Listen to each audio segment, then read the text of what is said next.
Dasma shqiptare prezanton. Përshëndetje të nderuar ndëgjues. Duke parë dhe duke ndëgjuar historitë ndryshme që trajtohen këtu, kuptova që nuk qenë kam e vetmja që mban sekretet e mëdha brenda vetes. Prandaj mora guximin dhe vendosa të ndaj me ju diçka që nuk ja kam treguar askujt tjetër. Është një mëkat i vogël që unë e bëj vazhdimisht me shokun e ngushtë të burrit tim dhe absolutisht askush nuk e di këtë gjë. Për t'ju futur pak në kontekst, unë jam një grua 46 vjeçe, plot energji dhe jetë. Shoku i burrit është fiks moshatari imi, ndërsa burrin tim e kam plot 17 vite më të moshuar se vetja. Kur u martuam, kishim një pasion të përbashkët që na mban të gjallë: kërcimin, vallëzimet latine, tangon dhe valsin. Por ja që mosha bën të veten, ka plot 2 vite që burri im nuk mi plotson nevojat e mia për art dhe lëvizje. Gjunjët e tij nuk mbajnë më. Frymarrja i rëndohet shpejt dhe ka hequr dorë plotësisht nga parketi i kërcimit. Unë nga ana tjetër nuk kisha zgjidhje tjetër. Unë jam një natyrë që nuk mund të rri pa kërcyer as edhe një muaj të vetëm, e jo më vitet e tëra. Kështu që tani u mësova, po kërcej fshehurazi me shokun e tij. Burri im ka pasur gjithmonë mjaft shok, por njërin nga ata me bënte gjithmonë përshtypje. Me pëlqente jashtëmase se si fliste. Ishte një njeri i mençur, shumë i urtë dhe me një posturë aq elegante sa dukej sikur kishte lindur për skenë. Me vinte shumë mirë që burri im kishte një shok të tillë. Një zotëri të vërtet që mund të merrej si shembull në shoqëri. Unë me gruan e tij kisha qenë shoqe që më përpara. Edhe ajo ishte një grua intelektuale, e mbajtur dhe shumë e zonja. Por ajo ishte disi më e re se unë, dhe të jem e sinqert, kur nuk ma donte mendja që unë një ditë do bëhesha partnere sekrete e burrit e saj në kërcim. Madje në kohën kur burri im ishte ende i fortë dhe ma punonte siç duhet duke më rrotulluar nëpër sallat e vallëzimit pa u lodhur. Nuk kisha asnjë lloj nevoje të shikoja gjetkë. E pas daljes në pension të burrit tim, kishim shumë më tepër kohë të lirë dhe filluam të udhëtonim nëpër qytete të ndryshme. Na pëlqente shumë jugu, por një herë vendosëm që të shkonim së bashku që të katërt për pushime. Për herë të parë përnotuam në Budva të Malit të Zi. Vendi atje ishte përallor, megjithse ishte pak herët dhe uji i detit ishte akoma i ftohtë, por dielli bën të vap dhe ne vendosëm të bënim pak plazh.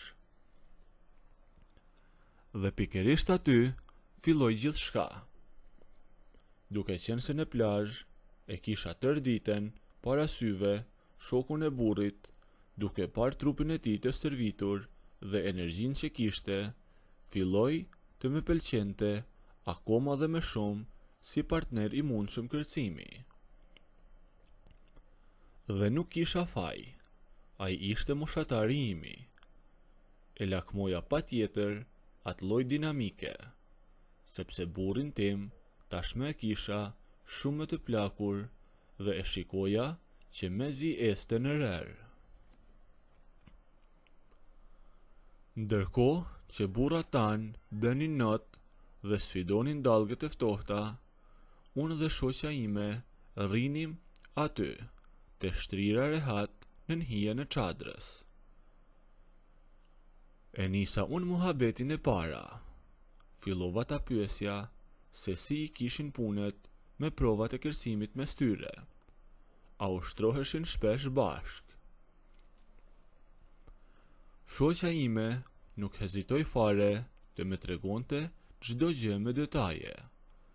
Më tregoi sa herë në javë e bënin atë punën e kërcimit, me çfarë ritmi e bënin, madje me një mburrje të lehtë, më tregoi edhe se sa orë rresht kërcenin pa pushim. Aty, të them të drejtën, më lëshoi goja lëng, kur më tha që ata kërcenin me orë të tëra, e mu kujtua vetja.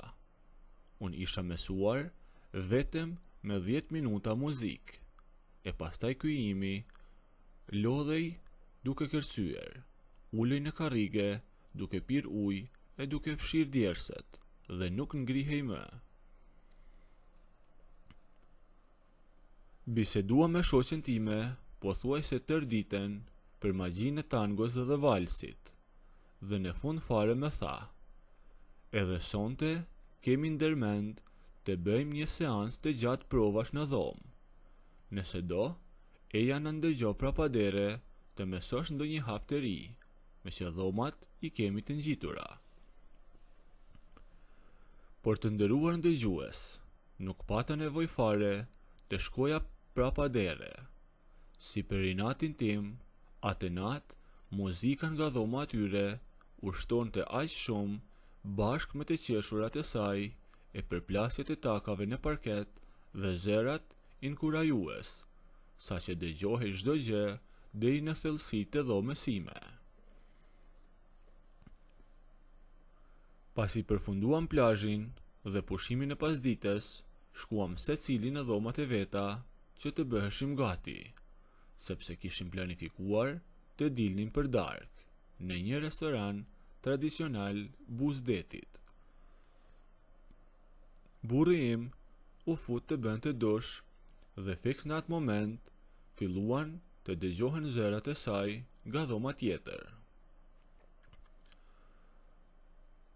Hape hapin, ashtu fort, rrotullom edhe një herë, dëgjohaj ajo tek therristen nga pasioni i kërcimit.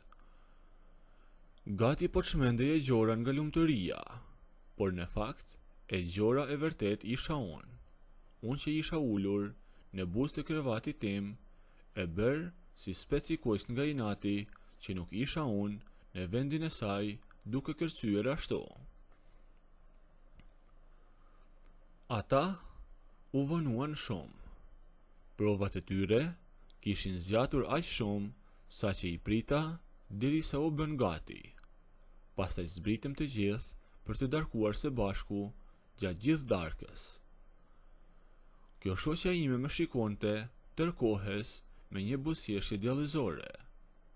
E në një moment, kur burrat po porositnin veren, ajo u përkul drejt meje dhe më tha: "He, a në ndëgjove se çfarë bëm? A e mbajtem ritmin shumë lart apo jo?" Sikur e kishte bërë kastile fiks për inatin tim. Unë ja ktheva po me të njëjtin inat dhe krenari. "Jo mo," i thash, "nuk ndëgjova fare. Ndoshta keni kryer kërcimin shumë shpejt dhe s'ju kam vënë re." Ajo nuk ma ktheu me pas kësaj fjalie. Tashme me kishte hyrë një inat i madh me këtë shoqen time.